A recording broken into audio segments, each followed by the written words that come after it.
So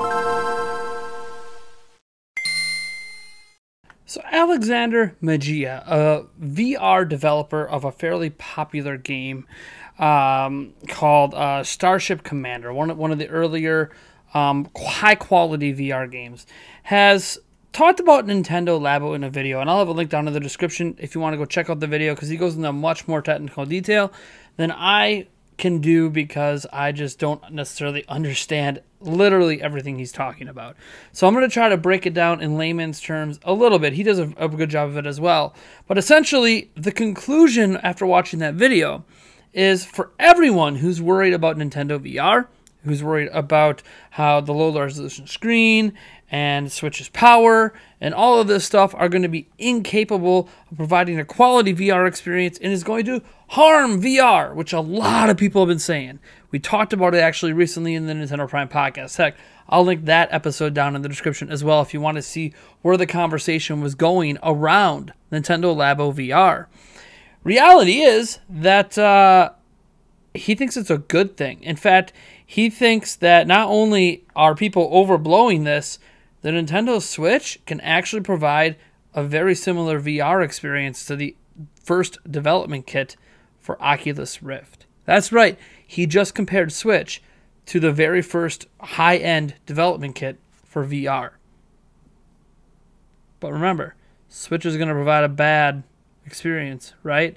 So, while I don't understand everything he details, there are a few things he does note. Like, one, it being a 720p screen. A lot of people hold 720p screen and 60 hertz against the platform.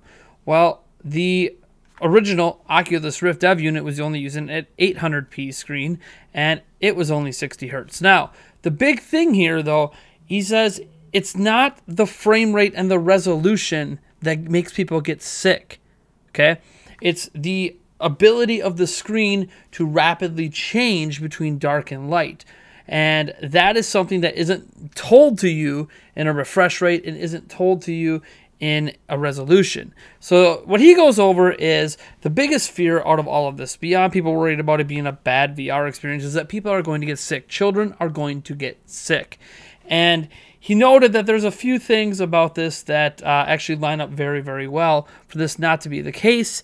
And that is that how people get nauseous has to do with what we're seeing and what we're hearing, and how it doesn't necessarily line up. Like, our body motion doesn't line up with what we're seeing.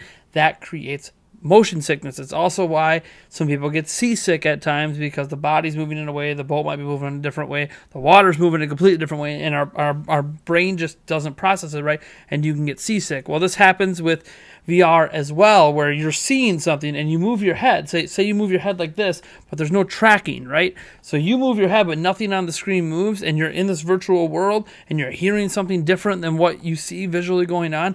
That creates nauseousness, and that's where people get sick in VR. People do not factually get sick from VR due to a low resolution screen, nor do they factually get sick in VR due to low frame rate. Now, that can obviously affect the visual quality of what you are looking at, but neither one of those actually cause people to get sick in virtual reality.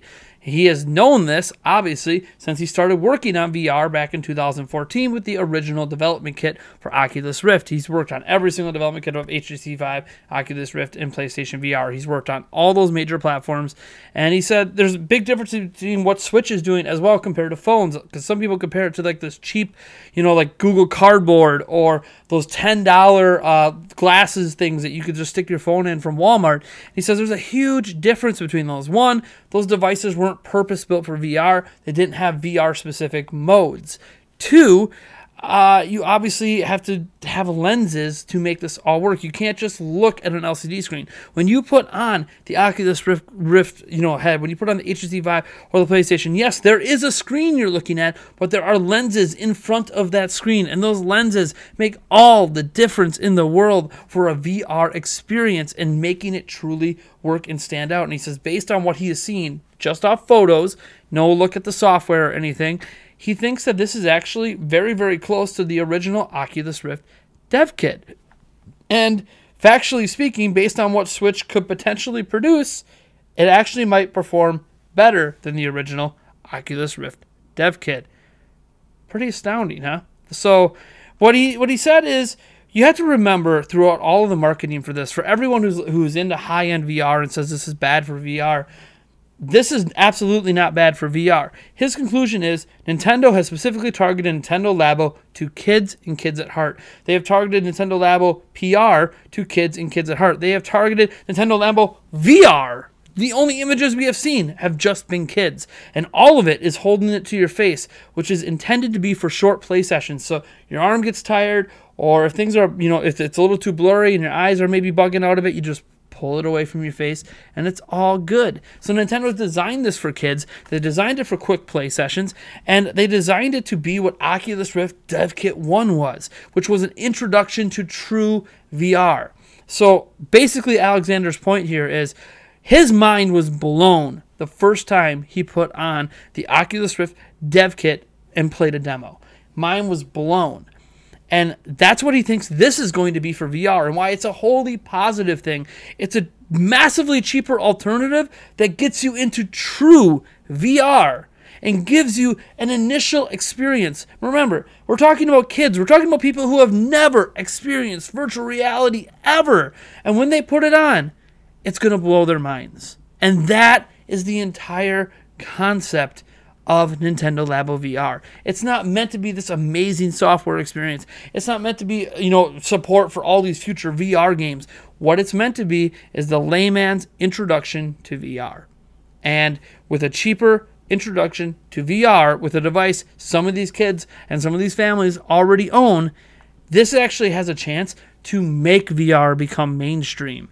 And that is the exciting point of Nintendo Labo VR. And it's why everyone who loves virtual reality out there should be excited that Nintendo Labo VR is a thing, because it's going to introduce a new generation, a younger generation, to VR, and it's going to blow their minds. If that doesn't make people excited to dive further into VR as they get older, to get an HTC Vive, to get an Oculus Rift, to get whatever new technology comes next, then what will? And after all, there probably will be a more powerful Switch someday, which will offer an even better VR experience. So the point is that this, as a Oculus Rift Dev Kit 1 first introduction to VR, these children are going to have those minds blown. The adults, the family, the parents who have never seen VR, they're going to have their minds blown. So ultimately, the more I think about it, the more I'm actually excited for Nintendo Labo VR. I am picking up Nintendo Labo VR just because I'm very interested in the experience. I have used VR at arcades. I have used a PlayStation 4 VR. I have used an HTC Vive and an Oculus Rift.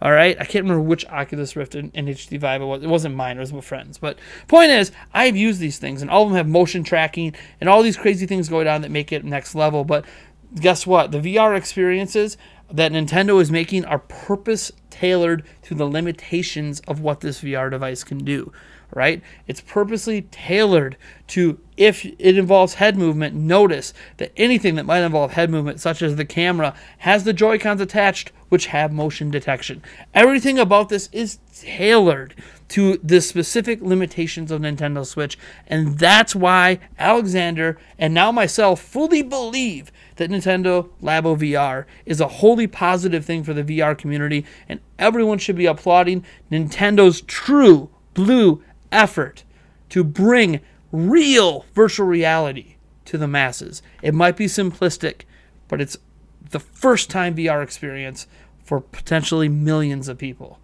And as a first time VR experience, with a brand that parents trust even, I think this is a brilliant move by Nintendo, and this could signify Nintendo diving deeper into VR with future systems and future devices. Anyways, you guys let me know what you think about Nintendo Labo VR. Does the words from Alexander change your mind and everything? Go down into the comments and let me know. Go watch his video for more context on it. He dives into way more technical and deeper detail, explaining why it's basically the Nintendo Switch is providing Oculus Rift Dev Kit 1 style VR, which blew his mind 5 years back. Why can't we let it blow children's minds today, kind of thing. I think it's awesome. It's amazing. And I can't wait, man. We need to be to April 12th right now. Thank you guys so much for tuning in, and I will catch you in the next video.